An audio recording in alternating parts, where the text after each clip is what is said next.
ಬಹುಶಃ 2 ಗಂಟೆ ಬದುಕುತ್ತಿರೋ ಗೊತ್ತಿಲ್ಲ. ನಾವು ಅಲ್ಲಿ ಕಾರ್ಯಕ್ರಮ ಮುಗಿಸಿದ ಮೇಲೆ ನಮ್ಮನ್ನು ಪ್ರಾಣಿಗಳನ್ನು ನೋಡಲಿಕ್ಕೆ ಅಂತೇಳಿ ಕೊನೆಗೆ ವ್ಯಾನಲ್ಲಿ ಕರ್ಕೊಂಡು ಹೋದರು. ಅದೆಲ್ಲ ವ್ಯಾನ್ ಅಂತಂದರೆ ಪೂರ್ತಿಯಾಗಿ ಕಬ್ಬಿಣದ ಗ್ರಿಲ್ ಇತ್ತು. ಹಾಗಾಗಿ ನಮಗೆ ಅಪಾಯ ಇಲ್ಲ ಏನು. ಇಲ್ಲದಿದ್ದರೆ ಪ್ರಾಣಿಗಳೆಲ್ಲ ಇರುವಾಗ ಅದರ ಮಧ್ಯೆ ಹೋಗುವಂಥದ್ದು ಸಮಂಜಸ. ಅದು ನಿಜವಾಗಿ ನಮಗೇನು ಅಪಾಯ ಇಲ್ಲ. ಎಲ್ಲ ನೆಟ್ ಹಾಕಿ ಭಾಳ ಚೆನ್ನಾಗಿ ಡ್ರೈವರ್ ಜೊತೆಗೆ ನಮ್ಮ ಇಲ್ಲಿ ಅಧಿಕಾರಿಗಳಾದಂಥ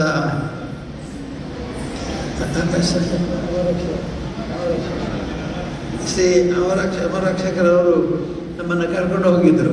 ಅವರು ಇದ್ದು ನಮಗೆಲ್ಲ ವಿಷಯಗಳನ್ನು ಹೇಳ್ತಾ ಬಂದರು. ಹಾಗೆ ನಮ್ಮ ಕಾರ್ಯಕ್ರಮ ಈ ನಮ್ಮ ಊರು ನಮ್ಮ ಕಾಡು ಇದು ನಿಜವಾಗಿ ನಮ್ಮ ಊರು ನಮ್ಮ ಕೆರೆಯಿಂದ ನಾವು ಮಾಡಿಸಿದ್ದೆ. ನಮ್ಮ ಶ್ರೀಮತಿಯವರು ಹೇಳ್ತಿದ್ರು ಅದನ್ನು ಸ್ವಲ್ಪ ಬದಲಾಯಿಸಿ ನಮ್ಮ ಊರು ನಮ್ಮ ಕಾಡು ಅನ್ನುವಂಥ ಹೆಸರನ್ನು ಬದಲಾಯಿಸಿದ್ದಕ್ಕಾಗಿ ನಾನು ಅನಿಲ್ ಅವರನ್ನು ಅಭಿನಂದಿಸ್ತೇನೆ. ಮತ್ತು ಇಂತಹ ಒಂದು ಉತ್ತಮ ಕಾರ್ಯ ಮಾಡಿದ ಎಲ್ಲರನ್ನೂ ನಾನು ಅಭಿನಂದಿಸ್ತೇನೆ. ಈ ವಿಳಂಬಕ್ಕೆ ಕಾರಣ ಆದರೂ ಕೂಡ ಇಲ್ಲಿ ಮುಖ್ಯವಾಗಿ ನಮಗೆ ಅನಿಸಿದ್ದೇನು ಅಂತಂದರೆ ಈ ಕಾರ್ಯಕ್ರಮ ಎಷ್ಟು ಶಿಸ್ತಿನಿಂದ ಇಷ್ಟೊಂದು ಕೂತಿದ್ದೀರಲ್ಲ, ಇದು ನಿಮ್ಮ ಪ್ರೀತಿಯ ವ್ಯಾಖ್ಯಾನ ಅಂತ ನಾನು ತಿಳಿದ್ದೇನೆ. ಎಲ್ಲರೂ ನಮಗೆ ಪ್ರಶಸ್ತಿಯನ್ನು ಕೊಡಬೇಕಾದ್ದೇನಿಲ್ಲ. ಈ ಪ್ರಶಸ್ತಿ ಕೊಟ್ಟದ್ದೇ ನಮಗೆ ಪ್ರಶಸ್ತಿ.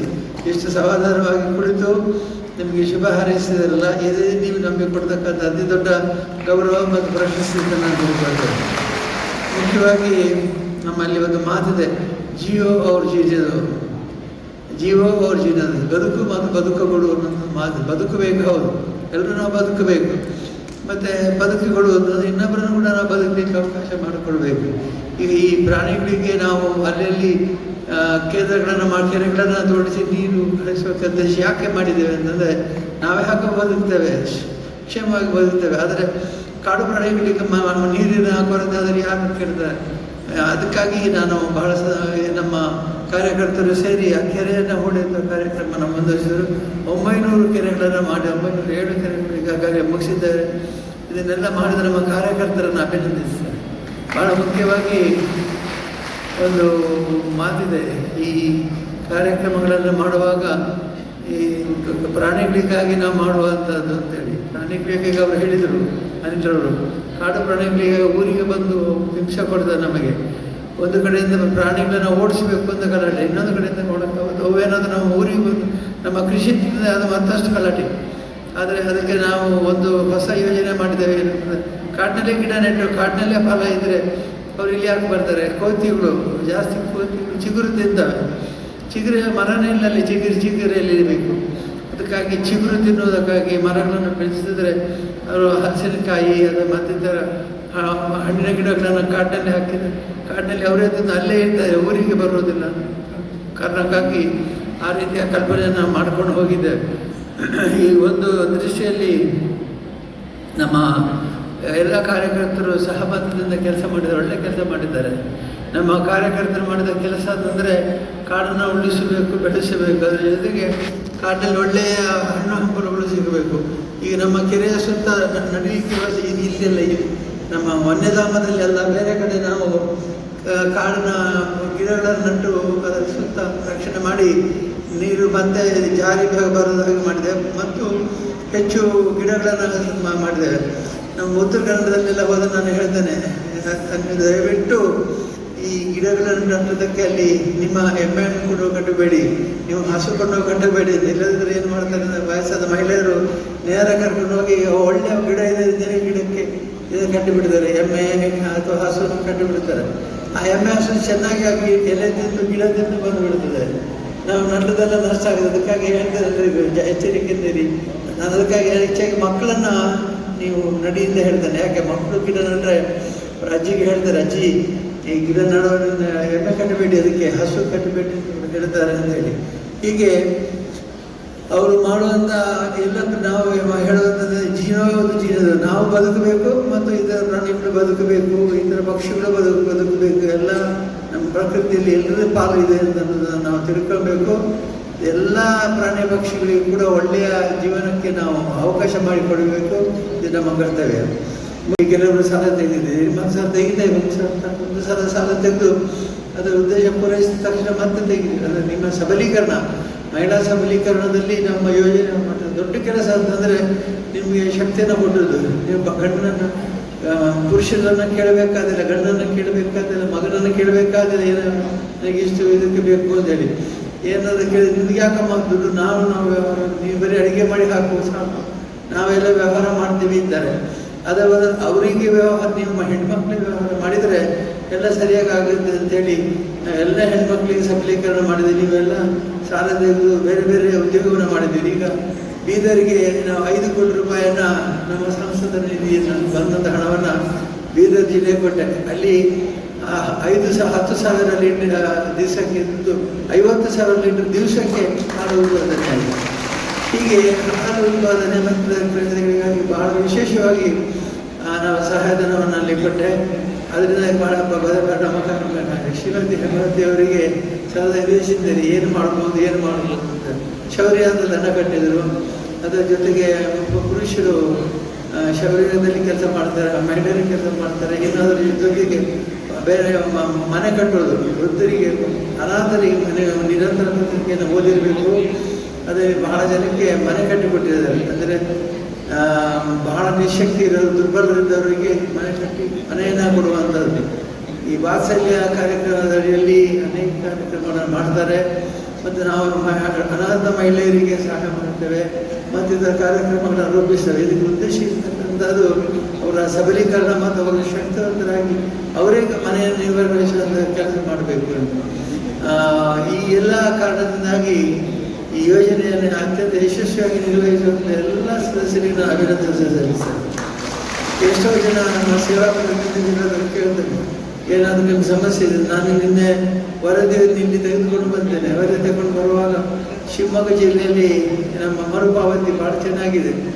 ಯಾರು ಸಾಲದಾರರು ಭಾಳ ಚೆನ್ನಾಗಿ ಮರುಪಾವತಿ ಮಾಡಿದ್ರು. ಅವರು ಮರುಪಾವತಿ ಮಾಡಿದ್ರಿಂದ ಬ್ಯಾಂಕ್ಗಳು ನಮಗೆ ನಿನ್ನೆ ಬ್ಯಾಂಕಿನವರು ಒಬ್ಬರು ಬಂದಿದ್ದರು ಅಧಿಕಾರಿಗಳು. ಅವರು ಬಂದು ಹೇಳಿದರು, ಸರ್ ನಿಮಗೆ ಎಷ್ಟು 1,000 ಕೋಟಿ ಬೇಕು ಅಂತ. ನಮಗೆ ಬೇರೆಯವರಿಗೆ ಅವರು ಬೇಡಿದರೆ 5 ರೂಪಾಯಿ ಕೊಡೋದಿಲ್ಲ. ಅದು ನಮಗೆ ಬಂದು ಕೇಳ್ತಾರೆ, ಎಷ್ಟು 1,000 ಕೋಟಿ ಬೇಕು ನಿಮಗೆ, ನಾವು ಕೊಡ್ತಾ ಇದ್ದೀವಿ. ಇಷ್ಟು ಉದಾಹರಣೆಯಾಗಿ ಅವರು ನಮಗೆ ಸಹಾಯ ಮಾಡೋದ ಕಾರಣ ನೀವು ಅಂತಂದರೆ ಎಲ್ಲ ಸದಸ್ಯರು ಶಿಸ್ತುಬದ್ಧವಾಗಿ ಸಂಘಟನೆಯಾಗಿ ಮೀಟಿಂಗ್ಗಳನ್ನು ಮಾಡಿ ಉಳಿತಾಯವನ್ನು ಮಾಡಿ ಹಳೆ ಸಾಲವನ್ನು ತೀರಿಸಿದರೆ ಅದಕ್ಕೆ ಬ್ಯಾಂಕಿನವರು ಎಷ್ಟು ಸಂತೋಷ ಪಡ್ತಾರೆ ಅಂತಂದರೆ, ನಮ್ಮ ಎಷ್ಟು ಬೇಕಾದ್ರೆ ನಿಮಗೆ ಕೊಡ್ತೇವೆ ಅಂತಾರೆ. ಈಗ ನಮಗೆ 7% ನಿಮಗೆ ಸಾಲ ಇಷ್ಟು ಕಡಿಮೆ ಯಾವ ಸಂಸ್ಥೆಗಳು ಕೊಡೋದಿಲ್ಲ. ಸರಿಯಾಗಿ ಲೆಕ್ಕ ಹಾಕಿದರೆ ವರ್ಷಕ್ಕೆ 7.4% ಬಡ್ಡಿ ನಿಮಗೆ ಆಗಿದೆ. ಈ ರೀತಿ ಬೆಳಿಬೇಕಾದ್ರೆ ನಿಮಗೆ ಬೇಕಾಗುತ್ತೆ. ಇದನ್ನು ನೀವು ಸರಿಯಾಗಿ ಮಾಡಬೇಕು ಅಂತ ಹೇಳಿದ ಇವತ್ತು ರಾಘವೇಂದ್ರ ಅವರು ಉದ್ಘಾಟನೆ ಮಾಡಿದರು. ಶ್ರೀಮಾನ್ ಯಡಿಯೂರಪ್ಪನವರು ಮುಖ್ಯಮಂತ್ರಿಯಾಗಿದ್ದಾಗ ಬಹಳ ಮಳೆ ಬಿದ್ದು ಒಂದು ಬಾರಿ ಉತ್ತರ ಕರ್ನಾಟಕದಲ್ಲಿ ಗದಗಿನ ಹತ್ತಿರ ಮನೆಗಳೆಲ್ಲ ಬಿದ್ದು ಹೋಗಿ ಊರಿಗೆ ಕೊಚ್ಚಿ ಹೋಗಿತ್ತು. ಒಂದು ಫೋನ್ ಮಾಡಿ ನನಗೆ ಹೇಳಿದರು, ಮನೆ ಕಟ್ಟಿಕೊಡಿದ್ದು. ಎಷ್ಟು ಮನೆ ಅಂತಂದೆ, 1,000 ಮನೆ ಅಂತಂದರು. 1,000 ಮನೆಗಳನ್ನು ಕಟ್ಟಿಕೊಡಿ ಅಂತಂದರು. ನಾನು ತಕ್ಷಣ ಹೋಗ್ಬಿಟ್ಟೆ. ಆಮೇಲೆ ನಾನು ನಮ್ಮ ಯೋಜನೆ ಅಧಿಕಾರಿಗಳಲ್ಲಿ ಮಂಜುನಾಥಲ್ಲಿ ಕೇಳಿದೆ, ಅವರು 1,000 ಮನೆಯನ್ನು ಕಟ್ಟಿದರೆ ಏನು ಮಾಡಬೇಕು ಮಾರಾಯರೆ ಅಂದೆ. ಇಲ್ಲ ಮಾಡೋಣ ಸರ್, ಏನೋ ಒಂದು ಮಾಡೋಣ ಅಂತಂದ್ರೆ ನಮ್ಮ ಯೋಜನೆಯಿಂದ ಹಣಗಳನ್ನೆಲ್ಲ ಸಂಗ್ರಹ ಮಾಡಿ ಬೇರೆ ಬೇರೆ ಕಡೆಯಿಂದ ಸಂಗ್ರಹ ಮಾಡಿ 1,000 ಮನೆಗಳ ನಿರ್ಮಾಣ ಮಾಡಿ ಅಲ್ಲಿ ವ್ಯವಸ್ಥೆ ಮಾಡಿದ್ರು. ಹಾಗಾಗಿ ಶ್ರೀಮಾನ್ ಯಡಿಯೂರಪ್ಪನವರು ಭಾಳ ಚೆಂದ ನಮಗೆ ನಮ್ಮ ಮೇಲೆ ಭಾಳ ವಿಶೇಷವಾದ ಪ್ರೀತಿಯನ್ನು ಇಟ್ಟಿದ್ದಾರೆ. ನಮ್ಮ ರಾಘವೇಂದ್ರವರು ಕೂಡ ಈ ರೀತಿಯ ಕಾರ್ಯಕ್ರಮದಲ್ಲಿ ಭಾಗವಹಿಸಿ ಎಲ್ಲ ರೀತಿಯ ಪ್ರೋತ್ಸಾಹ ಕೊಡ್ತಾ ಇದ್ದಾರೆ.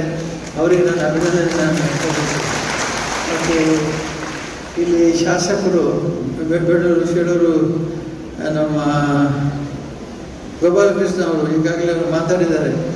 ಅವರ ಮಾತುಗಳನ್ನು ನೀವು ಕೇಳಿದ್ದೀರಿ. ಎಲ್ಲರೂ ಕೂಡ ನಮ್ಮ ಕಾರ್ಯಕ್ರಮದ ಬಗ್ಗೆ ಮೆಚ್ಚುಗೆಯನ್ನು ಮತ್ತು ಪ್ರೋತ್ಸಾಹವನ್ನು ಕೊಡ್ತಾ ಇದ್ದಾರೆ. ಅವರೆಲ್ಲರಿಗೂ ಮತ್ತು ನಮ್ಮ ಶ್ರೀಮತಿ ಶಾರದವರಿಗೂ ನಮ್ಮ ಪ್ರೀತಿಯ ಗೌರವವನ್ನು ಸಲ್ಲಿಸಿ ನಮ್ಮ ಎಲ್ಲ ಕಾರ್ಯಕರ್ತರು ಇಲ್ಲಿ ಚೆನ್ನಾಗಿ ದುಡಿಮೆ ಮಾಡಿದ್ದಾರೆ. ಜನಜಾಗೃತಿ ವೇದಿಕೆಯವರು ಇಲ್ಲಿ ಭಾಳ ಧೈರ್ಯವಾಗಿ ಕೆಲಸ ಮಾಡ್ತಾರೆ. ನಮ್ಮ ಮೇಲಿರೋ ದೊಡ್ಡ ಅಪವಾದ ಏನು ಅಂತಂದರೆ ಒಳ್ಳೆ ಕೆಲಸ ಮಾಡ್ತೀವಿ ಅಂತ. ಒಳ್ಳೆ ಕೆಲಸ ಏನು, ಕುಡಿತಕ್ಕೆ ದೂರ ಮಾಡ್ತಿದ್ದೆ. ಆದರೆ ವ್ಯಾಪಾರಸ್ಥರಿಗೆ ಕುಡಿತಕ್ಕೆ ಇವ್ರಿಗೆ ಹಾಕಬೇಕು ಈ ಕೆಲಸ, ಅವರು ನಮ್ಮನ್ನು ದ್ವೇಷಿಸ್ತಾರೆ. ಯಾರ್ಯಾರು ಬ್ಯಾಂಕಿನಿಂದ ಸಾಲ ಸೊಸೈಟಿಗಳು ನಮಗೆ ದ್ವೇಷ ನಮ್ಮನ್ನು ಮಾಡಲಿಕ್ಕೆ ಕಾರಣ ಏನಂದರೆ ಧರ್ಮಸ್ಥಳ ಸಂಸ್ಥೆಯಿಂದ ಆಗುವಂಥ ಕೆಲಸಗಳನ್ನು ನೋಡಿ ಇಷ್ಟೆಲ್ಲ ಕೆಲಸ ಇವ್ರು ಯಾಕೆ ಮಾಡಬೇಕು ಅಂದರೆ ನಮ್ಮನ್ನು ದ್ವೇಷ ಮಾಡ್ತಾರೆ.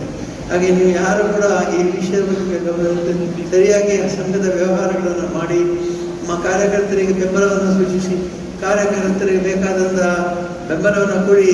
ನಿಮಗೆ ಮತ್ತು ನಿಮ್ಮ ಇಡೀ ಕುಟುಂಬಕ್ಕೆ ದೇವರ ಮಂಜುನಾಥ ಸ್ವಾಮಿ ರಕ್ಷಣೆ ನಮಗೆ ನೇರವಾಗಿ ಕೊಡಲಿಕ್ಕೆ ಆಗೋದಿಲ್ಲ. ಅದರ ಬದಲಾಗಿ ಈ ರೀತಿ ನಾವು ಟ್ರಸ್ಟ್ ಮೂಲಕ ನಿಮಗೆ ಕೊಡುವಂಥ ಸಾಧನೆ ಮಾಡಿದ್ದೇವೆ. ಇದನ್ನು ಸರಿಯಾಗಿ ತಿಳ್ಕೊಂಡು ಮಾಡಿ. ಇಲ್ಲಿ ಶಿವಮೊಗ್ಗದಲ್ಲಿ ಈಗ ನಮ್ಮಲ್ಲಿ ಧರ್ಮಸ್ಥಳಕ್ಕೆ ಭಾಳ ಜನ ಸೇವಾ ಪ್ರತಿನಿಧಿಗಳು ಬರ್ತಾರೆ. ಬಂದಾಗ ನನ್ನಲ್ಲಿ ಕೇಳ್ತೇನೆ ಅವ್ರ ಹತ್ರ, ಹೇಗಿದೆ ನಿಮ್ಮಲ್ಲಿ ಅಂತ. ಭಾಳ ಚೆನ್ನಾಗಿದೆ, ನಿಮ್ಮಲ್ಲಿ ಸಾಲ ಮರುಪಾವತಿ ಆಗಿದೆ ಅಂತ ಅವ್ರು ಹೇಳ್ತಾರೆ. ಸಾಲ ಮರುಪಾವತಿ ಭಾಳ ಚೆನ್ನಾಗಿದೆ ಸರ್, ನಮ್ಮಲ್ಲಿ ಸಿಡಿ ಗುಂಪುಗಳೇ ಇಲ್ಲ ಅಂತ ಹೇಳ್ತಾರೆ. ಈ ಗುಂಪುಗಳು ಸಿಡಿ ಗುಂಪುಗಳೇ ಇಲ್ಲ ಅಂತ ನಮಗೆ ಧೈರ್ಯ ವಿಶ್ವಾಸ ಆ ಕಾರ್ಯಕರ್ತರಲ್ಲಿ ಬಂದಾಗ ನನಗೆ ತುಂಬ ಧೈರ್ಯ ಆಗುತ್ತೆ, ತುಂಬ ವಿಶ್ವಾಸ ಆಗಿ ಬರುತ್ತೆ, ಸಂತೋಷ ಆಗುತ್ತೆ. ಈ ರೀತಿ ನೀವು ಎಲ್ಲಿ ಕೂಡ ಚೂರು ಬಾಕಿ ಆಗುತ್ತಂತೆ ನೀವು ನಿರ್ವಹಿಸಿದರೆ ಶಿವಮೊಗ್ಗ ಜಿಲ್ಲೆ ಇಡೀ ರಾಜ್ಯದಲ್ಲಿ ನಂಬರ್ 1 ಜಿಲ್ಲೆ ಆಗುತ್ತೆ. ಮತ್ತು ಇನ್ನು ಮುಂದೆ ಕೂಡ ನಮಗೆ ಬ್ಯಾಂಕಿನವ್ರ ಹತ್ರ ಸಾಲ ತೆಗೆದು ನಿಮಗೆ ಕೊಡಲಿಕ್ಕೆ ನಿಮಗೆ ಭಾಳ ವಿಶ್ವಾಸ. ಇವತ್ತು ಸಮಯ ಇದ್ದಿಲ್ಲ ಅಂತ ಅನಿಲ್ ಹೇಳಿಲ್ಲ, ಇದರವರನ್ನೆಲ್ಲ ಹೇಳ್ತಾರೆ, ನಿಮ್ಮ ಪರವಾಗಿ ಬ್ಯಾಂಕಿಗೆ ಗ್ಯಾರಂಟಿ ನಿಂತವರು ಹೆಗ್ಡೆಯವರು ಅಂತ ಹೇಳ್ತಾರೆ. ಅಂದರೆ ನಾವು ನಿಮ್ಮ ಪರವಾಗಿ ಬ್ಯಾಂಕಿನವ್ರನ್ನ ವಶೀಲಿ ಮಾಡಿ ನಿಮಗೆ ಸಾಲ ಕೊಡಿಸಿ ನಿಮಗೆ ಎಲ್ಲ ಸಹಕಾರವನ್ನು ಕೊಡುವಂತೆ ಮಾಡ್ತೇವೆ. ಇದಕ್ಕೆ ಅವರು ಹೇಳಿದರೆ ಹೆಗ್ಡೆಯವರು ಮಾಡಿ ದೊಡ್ಡ ಕೆಲಸ ಗ್ಯಾರಂಟಿ ನಿಂತದ್ದು. ಇಷ್ಟು ಸಾವಿರ ಜನ ಲಕ್ಷ ಜನರ ಪರವಾಗಿ ಗ್ಯಾರಂಟಿ ನಿಂತು ಇಷ್ಟು ದೊಡ್ಡ ಮೊತ್ತದ ಹಣವನ್ನು ಕೊಡುತ್ತಾ ಇದ್ದಾರಲ್ಲ ಅಂತೇಳಿ ಇದು ಸರಿಯಾದ ಮಾತು. ನೀವೆಲ್ಲ ಚೆನ್ನಾಗಿ ನಿರ್ವಹಿಸ್ತೀರಿ, ಚೆನ್ನಾಗಿ ನಿಮ್ಮ ಮುಂದೆ ಕೂಡ ಸಂಘಗಳ ರಕ್ಷಣೆ ಮಾಡ್ತೀರಿ. ನಿಮ್ಮ ಮುಂದೆ ಕೂಡ ಸಂಘಗಳು ಈ ಗ್ರೇಡ್ನಲ್ಲಿ ಇದೆಲ್ಲ ಇದ್ದಾವೆ ಅಂತ ಆದರೆ ನನಗೆ ಅತ್ಯಂತ ಸಂತೋಷ ಆಗುತ್ತೆ ಅಂತ ಹೇಳ್ತಾ ನಿಮಗೆಲ್ಲ ದೇವರ ಮಂಜುನಾಥ ಸ್ವಾಮಿ ಆಶೀರ್ವಾದ ಒಳ್ಳೆಯದಾಗಲಿ ಅಂತ ಹಾರೈಸಿ ಇವತ್ತು ನಮ್ಮ ಕೆರೆ ಮತ್ತು ನಮ್ಮ ಕಾರ್ಯಕ್ರಮವನ್ನು ಇಲ್ಲಿ ಭಾಳ ಚೆನ್ನಾಗಿ ನಿರ್ವಹಿಸಿದ್ದಾರೆ. ಶ್ರೀ ಅಂಬಾರಕ್ಷರವರು ಹೇಳಿದರು ಎಷ್ಟು ಪ್ರಾಣಿಗಳಿಗೆ ಉಪಯೋಗ ಆಗುತ್ತೆ ಅಂತ. ಒಂದು ಫೋಟೋ ಇದೆ, ಅದರಲ್ಲಿ ಹುಲಿ ಒಂದು ಕೆರೆಯಲ್ಲಿ ಸ್ನಾನ ಮಾಡ್ತಾ ಇದೆ.